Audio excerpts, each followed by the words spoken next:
The sun was setting over the city as Agent David Johnson finished what had been the longest week of his career.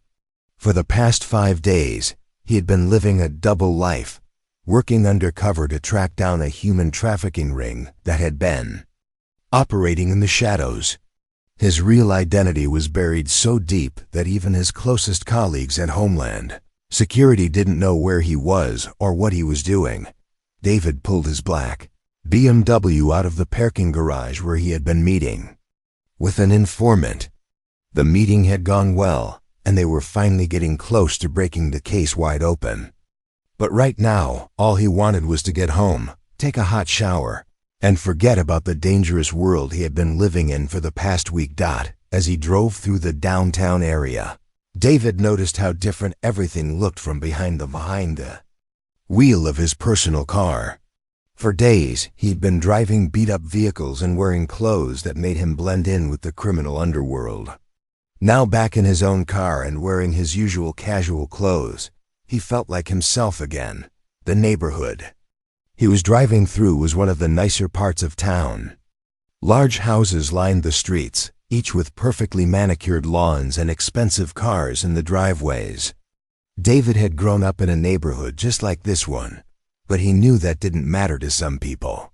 All they would see was a black man driving an expensive car, and that was enough to make them suspicious. Sure enough, as David stopped at a red light, he noticed a police car pull up behind him. He glanced in his rearview mirror and saw 2 officers inside. The light turned green, and David drove forward, making sure to follow all traffic rules perfectly.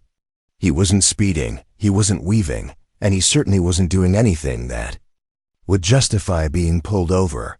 But the police car stayed right behind him, following his every move. David's heart started to beat a little faster, not because he was guilty of anything, but because he had been in this situation before. Too many times before. After following him for several blocks, the red and blue lights finally came on.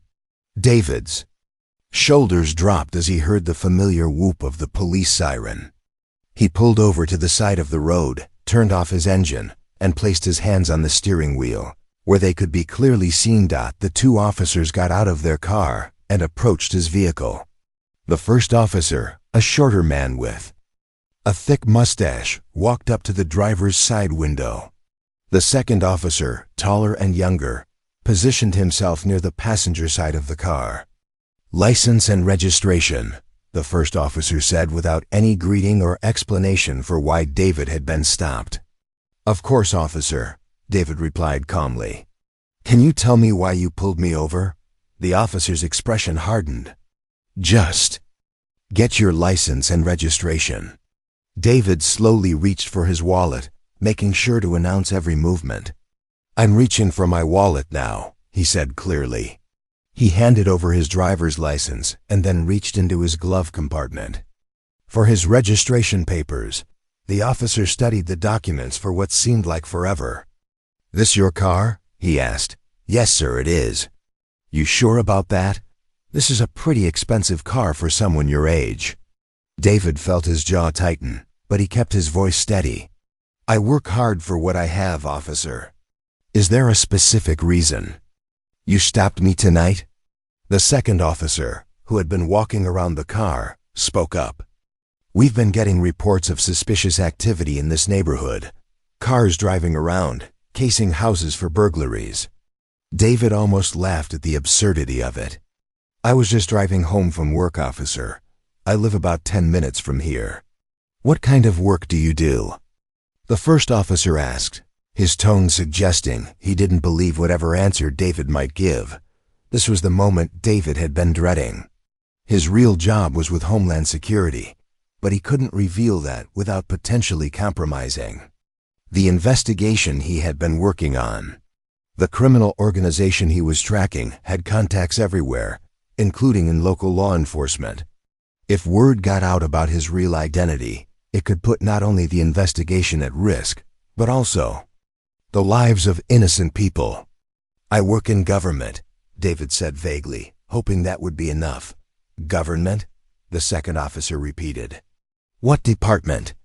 "Administrative work," David replied, keeping his answer as general as possible.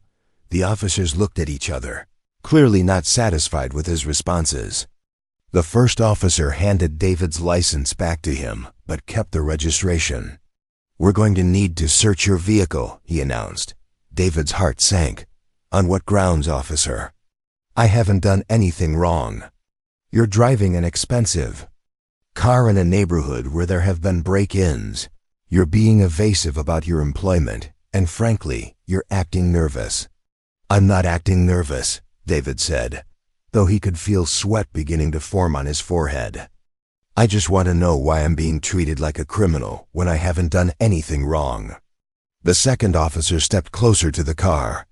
"Sir, we can do this the easy way or the hard way. You can consent to the search, or we can call for backup and make this take a lot longer." David knew his rights.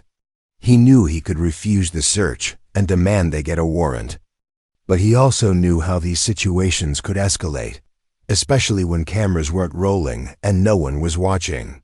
And with the cash from his undercover work still hidden in his car, a search would raise questions he couldn't answer without blowing his cover. "I don't consent to a search," David said firmly. "I know my rights." The first officer smiled, but it wasn't a friendly expression. "That's fine.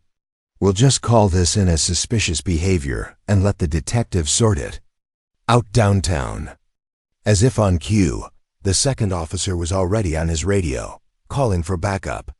David sat in his car, watching in his mirrors as more police cars began to arrive. What had started as a simple traffic stop was quickly turning into something much bigger. "Step out of the vehicle, sir," the first officer commanded. David took a deep breath and slowly opened his car door. As he stepped out, he could see neighbors starting to come out of their houses to see what was happening. Some were holding cell phones, probably recording the scene. David hoped that if things went badly, at least there would be some evidence of what really happened. "Turn around and put your hands on the roof of the car," the officer instructed. David complied, feeling completely powerless as he was patted down in front of a growing crowd of onlookers. He had spent years training to handle dangerous situations, had faced down armed criminals and international terrorists, but right now he felt more vulnerable than he ever had in his professional life. The irony wasn't lost on him. Here he was, a federal agent whose job it was to protect the country from threats, being treated like a threat himself simply because of the color of his skin and the car he drove. As more officers arrived on the scene, David realized that this situation was spiraling out of control, and there was nothing he could do to stop it without revealing who he really was. And that was a risk he simply couldn't take. David stood with his hands pressed against the roof of his BMW, feeling the cool metal against his palms as more police cars arrived. The flashing red and blue lights painted the quiet neighborhood in an eerie glow, and he could hear the murmur of voices as more neighbors gathered to watch the scene unfold. Officer Rodriguez, the shorter man with the mustache, began searching through David's car while his partner, Officer Mitchell, kept watch. David tried to stay calm, but his mind was racing. Hidden in his glove compartment was $15,000 in cash, money he had been given during his undercover operation to make purchases and maintain his cover story. He had planned to turn it in to his supervisor first thing Monday morning. But now it was about to become the biggest problem of his life. "What do we have here?" Rodriguez called out, his voice carrying a note of excitement that made David's stomach drop. David closed his eyes, knowing exactly what the officer had found. He heard the rustle of bills being counted, and his heart began to beat faster. Well, Mitchell said, walking over to get a better look. "That's a lot of cash for someone who does administrative work for the government."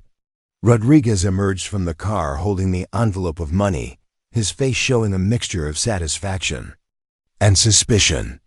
"How much you think this is?" he asked his partner. "Has to be at least 10 grand, maybe more," Mitchell replied, taking the envelope and flipping through the bills. "And it's all hundreds, too." "Nice and neat," like it came straight from a drug deal. David felt his mouth go dry. Officers, I can explain that money. It's not what you think. Oh, I bet you can explain it, Rodriguez said with a laugh. Let me guess, you were on your way to make a deposit at the bank, right? At 8 o'clock at night? Or maybe you won at gambling. Mitchell added clearly.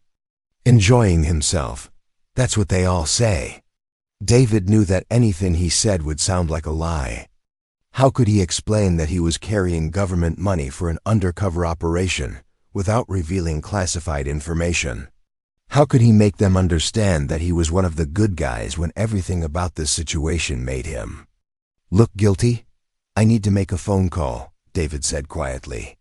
I have the right to contact my attorney. Sure you do, Rodriguez said. Right after we finish processing you for drug trafficking and money laundering, the words hit David like a punch to the gut. Drug trafficking, money laundering. These were serious federal crimes that could destroy not just his career, but his entire life. And there was nothing he could do to defend himself without compromising an investigation that had taken months to set up.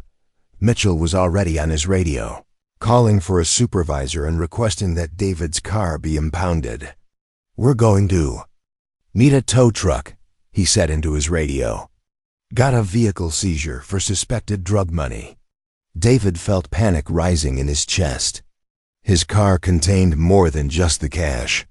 Hidden in a secret compartment behind the spare tire were his federal credentials, his service weapon, and classified documents related to his current case.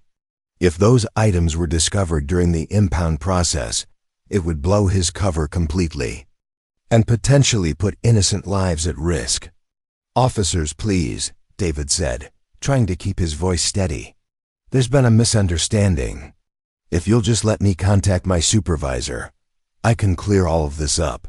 Your supervisor? Rodriguez laughed.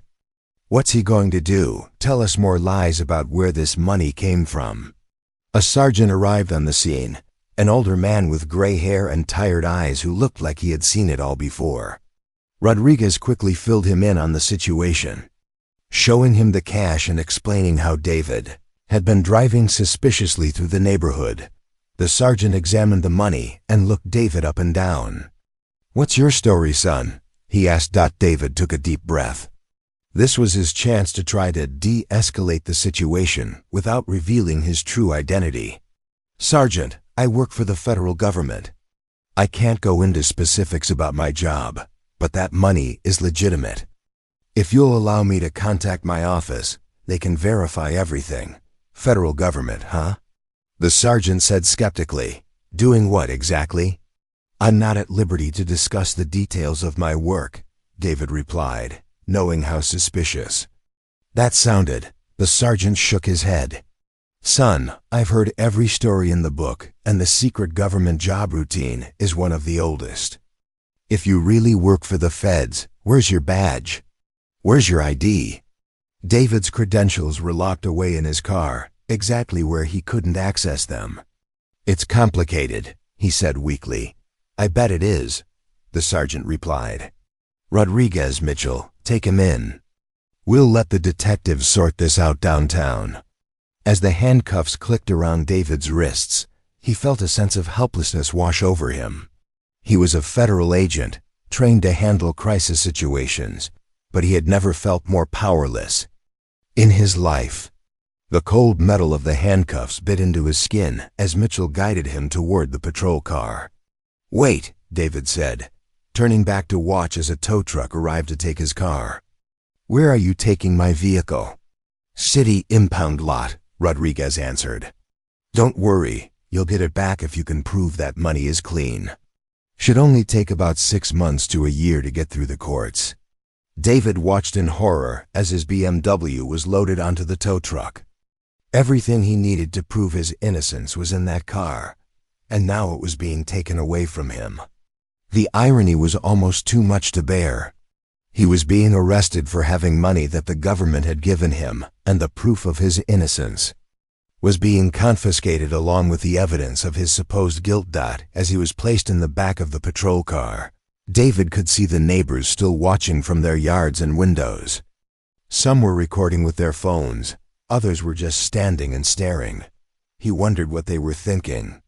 Did they see a criminal being rightfully arrested, or did they recognize the injustice of what was happening? The ride to the police station was conducted in silence. David sat in the back seat, his mind racing as he tried to figure out how to get out of this situation without destroying months of investigative work. His undercover operation was targeting a human trafficking ring that moved people across state lines. If his cover was blown, not only would the criminals escape justice, but the victims they were holding might never be found. Rodriguez drove while Mitchell sat in the passenger seat, occasionally turning around to look at David with a satisfied expression. To them, this was a good arrest. They had found a black man with a lot of cash and no good explanation for where it came from. In their minds, they were doing their job, but David knew the truth was far more complicated. He was a victim of racial profiling, but he was also trapped by the requirements of his job. He couldn't prove his innocence without revealing information that could get people killed. He was caught between two impossible choices, and either way, someone was going to get hurt. As the police station came into view, David closed his eyes and tried to prepare himself for what was coming next. He had been in dangerous situations before, had faced down armed criminals and international terrorists, but this felt different. This felt personal. This was about who he was, not just what he did, and that made it so much harder to bear. The patrol car pulled into the station parking lot, and David knew that the worst was yet to come.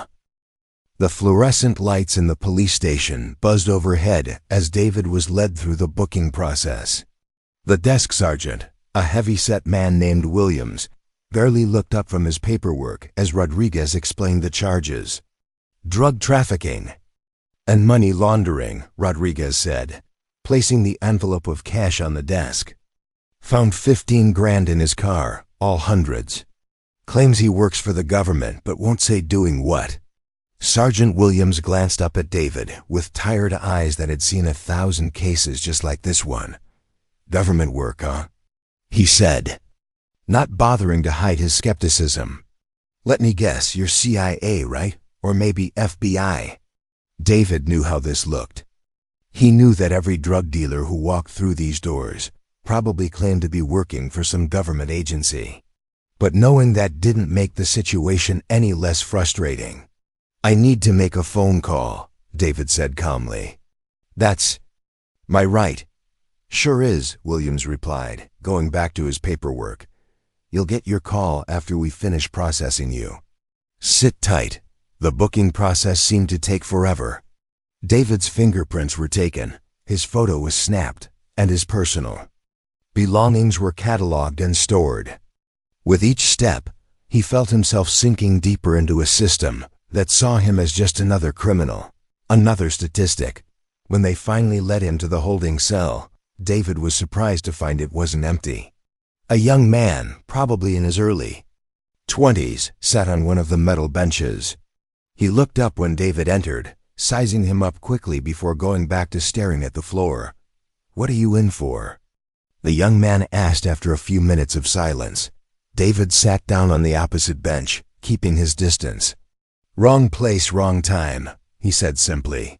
The young man laughed bitterly. Yeah, that's what we all say on Tony, by the way. Been here since yesterday morning. They think I stole a car, but it was my cousin's. He just won't answer his phone to tell them. David nodded but didn't offer his own name. In his line of work, he had learned to be careful about what information he shared, even in casual conversation. You seem different, Tony continued, studying David more carefully. Most guys who come in here are either angry or scared. You're just .com, like you've been through this before. David almost smiled at that. He had been through worse than this, much worse. He had been shot at, threatened, and placed in situations where his life hung in the balance. But somehow this felt different. This felt more personal, more humiliating. I haven't been through this before, David said honestly. "But getting upset isn't going to help anything." "Man, I wish I had your attitude," Tony said. "I've been climbing the walls in here. Can't sleep, can't eat. Keep thinking about how my mom's going to react when she finds out I'm in jail." As the hours passed, David found himself actually talking to Tony. The kid reminded him of his younger brother, full of energy and hope despite his current circumstances. Tony told him about his job at a local garage, his dreams of opening his own shop someday, and his frustration with a system that seemed designed to keep people like him down. "The crazy thing is," Tony said, "I was actually doing good. Haven't been in trouble for over a year. Been working steady, saving money, even taking some business classes at the community college. Then my cousin asks me to drive his car to pick up some parts, and boom, here I am." David listened, thinking about all the young men he had met in his career who had similar stories. Good kids who made one wrong decision, or who got caught up in someone else's mess, and found themselves trapped in a system that was more interested in punishment than understanding. Around midnight, a new prisoner was brought in. An older man, probably in his 50s, who looked like he had been living on the streets. He was clearly intoxicated and kept mumbling to himself about how the government was watching him through the security cameras. "Great," Tony whispered to David. "Now we've got a conspiracy theorist in here with us." But David found himself listening to the man's rambling more carefully. In his work with Homeland Security, he had learned that sometimes the people who seemed the most paranoid actually knew things that others didn't. It was a lesson that had served him well in the field. "They're all connected," the man was saying, pointing at the cameras in the corners of the cell. "The local cops, the feds, the whole system. They share information, they watch each other's backs. You think you can trust one over the other, but they're all part of the same machine." Tony rolled his eyes, but David found himself nodding slightly. The man was more right than he probably knew. There was cooperation between local and federal law enforcement, information sharing that happened every day. But there were also protocols, procedures that were supposed to prevent exactly the kind of situation David found himself in.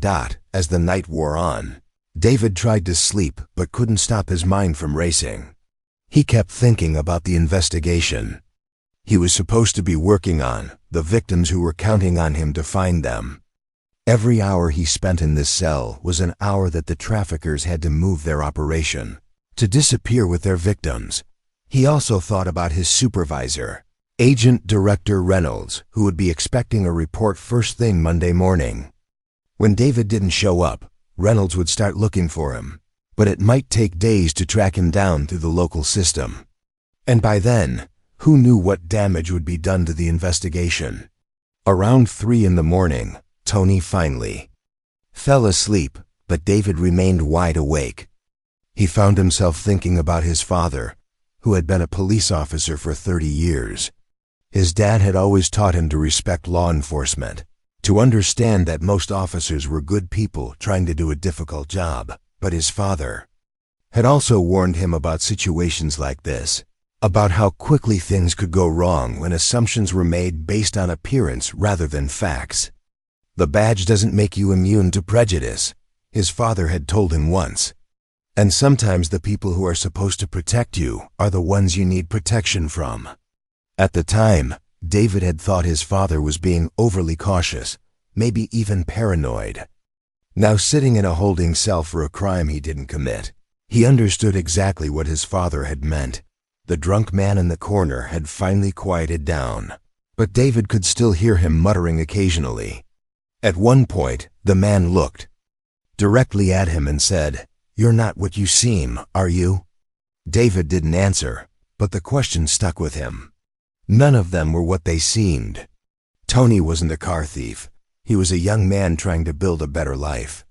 The drunk man wasn't just a homeless person. He was someone who had insights into how the system really worked. And David wasn't a drug dealer. He was a federal agent who had devoted his life to protecting others. But in this place, none of that mattered. In this place, They were all just prisoners, all just numbers in a system that had already decided who they were and what they were worth.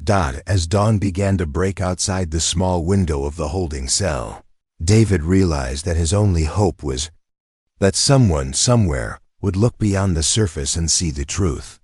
But as the hours continued to pass with no word from anyone, that hope began to feel more and more distant. Detective Lisa Chun had been with the police department for 12 years, and in that time, she had developed a sixth sense about cases that didn't add up. When she walked into the station that Tuesday morning and saw the file on her desk about the drug trafficking arrest from the night before, something immediately felt off. She poured herself a cup of coffee and sat down to read through the report. David Johnson, 35 years old, arrested for possession of $15,000 in cash with intent to distribute narcotics. No drugs found, no drug paraphernalia, no history of drug-related arrests. Just a black man driving an expensive car through a nice neighborhood with money in his glove compartment. Detective Chun had seen plenty of real drug cases in her career. She knew what they looked like, how they felt, what kind of evidence they produced. This case had none of the usual markers. No phone calls from known dealers, no suspicious text messages, no connections to any ongoing investigations. Just a clean-cut man with no criminal record, who claimed to work for the government. She walked down to the holding cells to get a look at the suspect. David was sitting quietly on the bench, looking tired but composed. Most people who had been arrested for drug trafficking would be agitated, demanding lawyers, making phone calls. This man looked like he was waiting for a business meeting to start. "Mr. Johnson," she said, approaching the cell. "I'm Detective Chun. I'm reviewing your case." David looked up, and she was struck by his eyes. They were intelligent, alert, and completely unafraid. In her experience, innocent people and guilty people both showed fear when they were arrested, but for different reasons. Innocent people were afraid of being wrongly convicted. Guilty people were afraid of being caught. This man showed neither fear. "Detective," David said, standing up respectfully, "I appreciate you taking the time to look at this. Tell me about the money," Chun said directly. $15,000 is a lot of cash to be carrying around. David was quiet for a moment, clearly thinking carefully about his answer. "I understand how it looks," he said finally. "But I can't explain the money without making a phone call first. There are people who need to be contacted before I can discuss the details." "What kind of people?" Chun asked. "My supervisor," David replied, "the person I report to at work." Chun studied his face. Most people who claimed to work for the government when they were arrested were lying, but something about David's demeanor made her think twice. He wasn't trying to impress her or convince her of anything. He was just stating facts. "What kind of government work do you do?" she asked. "I'm not at liberty to discuss that without authorization from my supervisor," David said. "I know that. Sounds suspicious, but there are protocols I have to follow." Chun nodded and walked away, but she couldn't shake the feeling that there was more to this story. She went back to her desk and started digging deeper into David's background. His driving record was clean, his credit score was excellent, and he had no criminal history whatsoever. He owned his home, paid his taxes, and had been employed by the Department of Homeland Security for the past 8 years. That last piece of information made Chun sit up straighter. She had been assuming that David's claim about government work was a lie, but here was proof that he actually did work for a federal agency. And not just any agency, but one that dealt with national security issues. She picked up her phone and called the main number for the Department of Homeland Security. After being transferred several times, she finally reached someone who could help her. "I'm calling about an employee of yours," she said. "David Johnson. He's been arrested on drug charges, but I have reason to believe there may be more to the story." The person on the other end of the line was quiet for a moment. I'm going to need to transfer you to someone else, they said. Please hold. Chun waited, listening to generic hold music while her mind raced. If David really was a federal agent, then this case was about to become much more complicated. Detective Chun? A new voice came on the line. This is Agent Director Reynolds. I understand you have one of my people in custody. Agent Director? Chun repeated, feeling her stomach drop. You mean he's actually an agent? Detective, I need you to listen to me very carefully, Reynolds said, his voice urgent. Agent Johnson has been working on a classified operation for the past week. His safety and the safety of others depends on maintaining his cover. Where is he now? Chun's mind was spinning. An undercover federal agent, arrested by her own department for drug trafficking. This was the kind of mistake that could end careers and cost the city millions in lawsuits. He's in holding, she said. But sir, he was arrested with $15,000 in cash. My officers assumed it was drug money. That money belongs to the United States government, Reynolds said firmly. It was given to Agent Johnson as part of his cover for the operation he's been working on. Detective, I need you to secure his release immediately, and I need you to do it quietly. This operation cannot be compromised. Chun felt like the ground was shifting under her feet. Sir, I need to ask you to come down to the station. I need to verify all of this before I can release anyone. I'm already on my way, Reynolds said. I'll be there within the hour. In the meantime, please ensure that Agent Johnson's arrest is not processed through normal channels. This needs to stay contained. After hanging up, Chun sat at her desk trying to process what she had just learned. A federal agent, working undercover, arrested by her own colleagues because they saw a black man with money and jumped to conclusions. The implications were staggering. She walked back down to the holding area, but instead of going to David's cell, she went to the evidence room. She needed to see his car, needed to understand what else might have been missed during the arrest. The BMW was parked in the impound lot behind the station. Chun used her access key to get inside and began searching more carefully than the arresting officers had done. She found David's registration, his insurance papers, everything you would expect to find in a law-abiding citizen's car. But then she found something else. Hidden behind the spare tire in the trunk was a small compartment that the other officers had missed. Inside were items that made her blood run cold: a federal badge, a service weapon, and documents marked with classification levels she had never seen before. Chun carefully photographed everything before closing the compartment. This was proof that David was exactly who he claimed to be, but it was also evidence of how badly the arresting officers had botched this case. They had been so focused on their assumptions about who David was that they had failed to do a proper search. An hour later, Agent Director Reynolds arrived at the station with 2 other federal agents and a lawyer. Chun met them in the lobby, and she could see immediately that Reynolds was not happy. Detective Chun, he said, shaking her hand. I appreciate you calling this in, but I need to be clear about something. The operation that Agent Johnson has been working on is extremely sensitive. Lives are at stake. I understand, sir, Chun replied. But I need to ask you, how do we fix this? He was arrested, booked, fingerprinted. There's a record. Reynolds looked at his lawyer, who stepped forward. Detective, we're going to need all records of this arrest to be sealed. Agent Johnson was working in official capacity for the federal government when he was detained.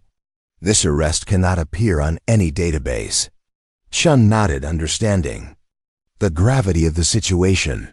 What about the officers who made the arrest? That's going to be dealt with separately, Reynolds said grimly. Right now, I need to see my agent and assess the damage to our operation. As they walked toward the holding cells, Chun couldn't help but think about how differently this night could have ended. If she hadn't decided to look more closely at the case, if she hadn't made that phone call, David Johnson would have been processed through the system like any other suspect. His cover would have been blown, his operation would have been compromised, and potentially innocent lives would have been lost. But more than that, she realized how close they had come to a major injustice. A federal agent, a man who had devoted his career to protecting others, had been treated like a criminal because of the color of his skin and the assumptions of two officers who saw what they expected to see rather than what was actually there. The truth was finally coming out, but Chun knew that this was just the beginning of a much larger conversation about justice, prejudice, and the price of jumping to conclusions. Agent Director Reynolds walked through the police station with the kind of authority that made everyone stop and take notice. Detective Chun led him and his team toward the holding cells, her mind still reeling from everything she had discovered. Behind Reynolds walked two other federal agents and a lawyer whose expensive suit seemed out of place in the cramped hallways of the local police station. When they reached David's cell, Reynolds took one look at his agent and his jaw tightened. Visibly, David was sitting on the metal bench, still wearing the same clothes from the night before, looking tired but maintaining the same calm composure that had caught Tian's attention. "Agent Johnson," Reynolds said, his voice carrying both relief and anger. "Are you all right?" David stood up and walked to the bars of the cell. "I'm fine, sir, but we have a problem. The whole operation may be compromised." Reynolds turned to Detective Chun. "I need him released immediately. And I need to speak with whoever is in charge of this department." Within minutes, the police chief had been called in from home. Chief Patterson arrived looking flustered and confused, clearly not understanding why federal agents were in his station, demanding the release of someone his officers had arrested for drug trafficking. "Chief Patterson," Reynolds said, not bothering with pleasantries, "your officers arrested one of my undercover agents last night. They confiscated government money and impounded a vehicle containing classified federal documents. This is a serious breach of protocol." Chief Patterson looked from Reynolds to Detective Chun, trying to understand how such a massive mistake could have happened. "Director Reynolds, I assure you we had no idea. Our officers were responding to reports of suspicious activity in the neighborhood." "Suspicious activity?" Reynolds repeated, his voice rising. "Your officers saw a black man driving an expensive car and decided he must be a criminal. That's not police work, Chief. That's racial profiling." The federal lawyer stepped forward with a briefcase full of documents. "Chief Patterson, we're going to need all records of this arrest sealed immediately." Agent Johnson was working in an official capacity for the United States government when he was detained. "This arrest cannot appear in any database or record system." Chief Patterson nodded quickly, clearly understanding the legal implications of what had happened. Of course. "Detective Chun, please take care of that immediately." But Reynolds wasn't finished. "More importantly, Chief, we need to discuss how this happened in the first place. Agent Johnson was driving legally, carrying no drugs, and had committed no crime. Yet your officers arrested him based solely on their assumptions. While the paperwork was being handled, David was finally released from his cell. As he walked out, he passed Tony, the young man who had been his cellmate. Tony looked up with surprise. "Hey man, you're getting out? Did your lawyer finally show up?" David paused, knowing he couldn't explain the real situation. Something like, "That. Good luck with your case, Tony. I hope things work out for you."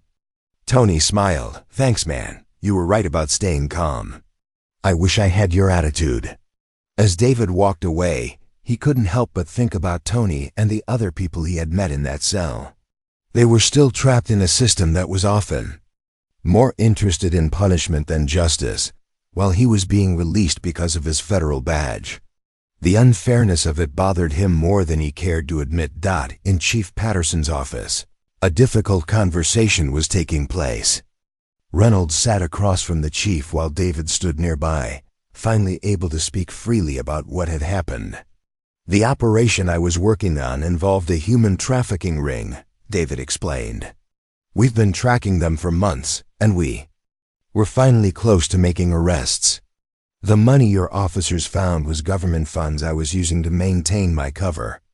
Chief Patterson rubbed his temples, clearly understanding the gravity of the situation. "How badly has this compromised your investigation?" "We won't know for sure until we assess the damage," Reynolds replied. "But Agent Johnson's cover identity may have been blown. If word gets out that he was arrested, the suspects will know he's law enforcement." The conversation was interrupted by a knock on the door. Officers Rodriguez and Mitchell had been called in to explain their actions. They entered the room looking confident, clearly expecting to be praised for a good arrest.